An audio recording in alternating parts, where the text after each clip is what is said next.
À Saint-Quay-Portrieux, les toutous sont interdits de plage à l'année. Les voilà désormais privés de marché durant la période estivale.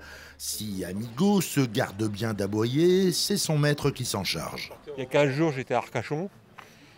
C'est bien Rupin, Arcachon. Il n'y a pas autant d'interdictions que ça. Et c'est très propre, Arcachon. L'arrêté municipal est diversement apprécié, même si certains propriétaires de chiens préfèrent accueillir la mesure avec philosophie. Bon voilà, après c'est pas non plus dramatique, on s'en remet, et puis bon, les toutous des fois sur le marché, ça leur met des tentations supplémentaires. Pour le maire, le sujet ne mérite pas de faire débat. Il y avait selon lui une certaine urgence à intervenir, au moins durant l'été. Je sentais qu'il y avait une tension qui était en train de s'installer.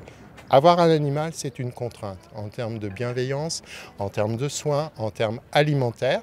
Mais cette contrainte, finalement, peut-être qu'il y a des gens en face qui vont vous dire je ne veux plus la subir.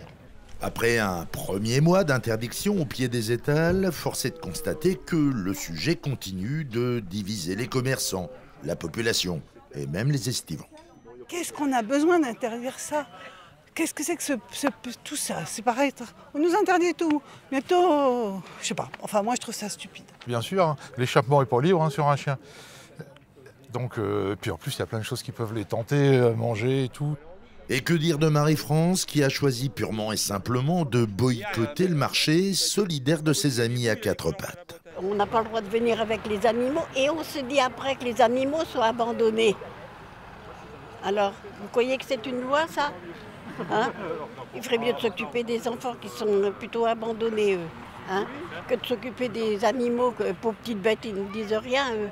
Allez, on va tempérer tout ça en rappelant que l'excessif est insignifiant, que la mesure est en place jusqu'au 28 août.